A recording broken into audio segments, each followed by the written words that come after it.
Ciao, benvenuto. Mi chiamo Simone e in questo video rivedremo brevemente i concetti fondamentali alla base della blockchain, trattati in maniera più approfondita nelle lezioni precedenti. Inoltre osserveremo il processo che porta alla generazione di nuove criptomonete da mettere in circolo all'interno della blockchain e come la rete sia in grado di tenere costantemente traccia del saldo disponibile posseduto dai wallet.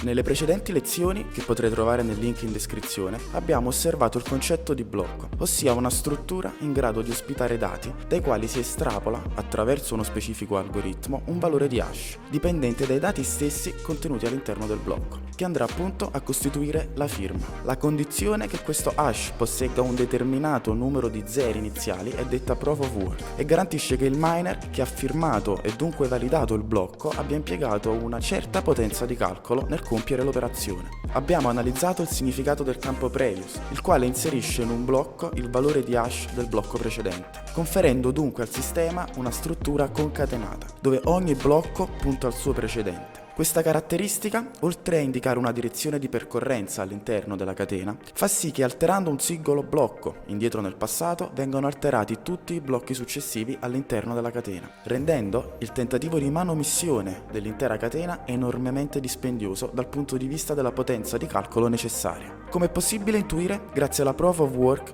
ogni tentativo di manipolazione richiede un dispendio di potenza di calcolo non indifferente da parte del malintenzionato. Abbiamo inoltre osservato la struttura che i dati assumono all'interno dei nostri blocchi. Poiché stiamo utilizzando la blockchain come metodo di pagamento, i dati in questione sono strutturati al fine di rappresentare le transizioni avvenute tra gli utenti della rete. Infine, abbiamo esteso il concetto ad una catena di blocchi distribuita, ossia costituita da più copie custodite dai diversi nodi della rete. Questa caratteristica, unita alla presenza di algoritmi di consenso, garantisce che nel tempo l'intera rete concordi su quale sia la copia ufficiale della blockchain e dunque sulla quale continuare il lavoro aggiungendo man mano nuovi blocchi. Prima di tutto dobbiamo inserire all'interno della nostra blockchain un sistema di generazione della moneta, in quanto le monete che transiscono all'interno della rete tra un utente e l'altro devono certamente aver avuto origine. In generale, come avviene per la rete Bitcoin, la moneta viene immessa in circolazione quando un miner chiude un nuovo blocco vincendo per primo la sfida della proof of work. La rete premia il miner offrendogli una certa quantità di moneta generata all'occorrenza. Nel caso di Bitcoin,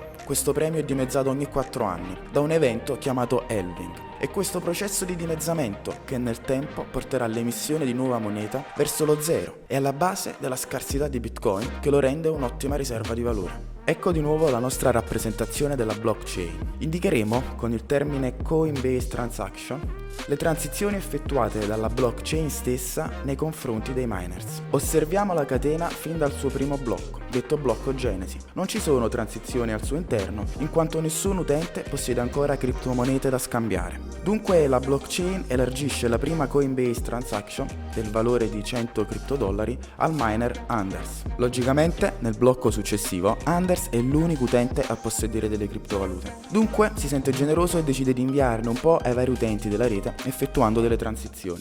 Dal blocco successivo la rete entra nel pieno della sua attività e possiamo osservare gli utenti che iniziano a trasferire cripto da un wallet all'altro. Dunque, tornando al problema fondamentale, come posso determinare se un utente che effettua una transizione possiede il capitale sufficiente nel suo wallet?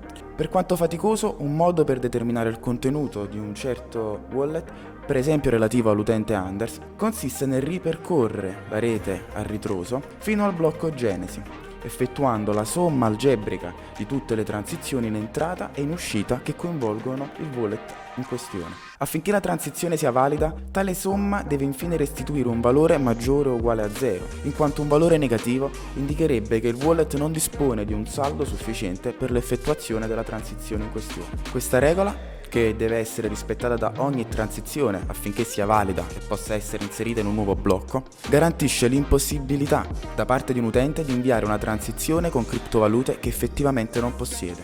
Dunque è interessante notare come, grazie alla concatenazione che si viene a creare tra i blocchi, sia possibile seguire l'ordine cronologico delle transizioni tracciando in maniera completamente chiara tutti gli scambi di moneta avvenuti sulla rete dal momento della sua genesi. I nodi sono entità fondamentali della blockchain. Essi verificano la validità delle transizioni impacchettandole in blocchi da mettere a disposizione dei miner. Successivamente verificano l'avvenuto superamento della proof of work da parte del miner vincente. Inoltre, ognuno di essi custodisce una copia della blockchain con il compito di estenderla e sincronizzarla con la copia dominante. Ad esempio nel caso della blockchain di Bitcoin, che possiede centinaia di migliaia di blocchi, l'intera copia della rete arriva a pesare centinaia di gigabyte. Bene, la dimostrazione finisce qui, spero sia stata di tuo gradimento e ti abbia aiutato a comprendere meglio i concetti alla base della blockchain. In tal caso ti invito a cliccare sulla campanella e lasciare un like. Qui in basso potrai trovare link dei nostri social e delle applicazioni web interattive utilizzate per questa dimostrazione. Ti auguro buono studio e spero di vederti al prossimo video. Ciao!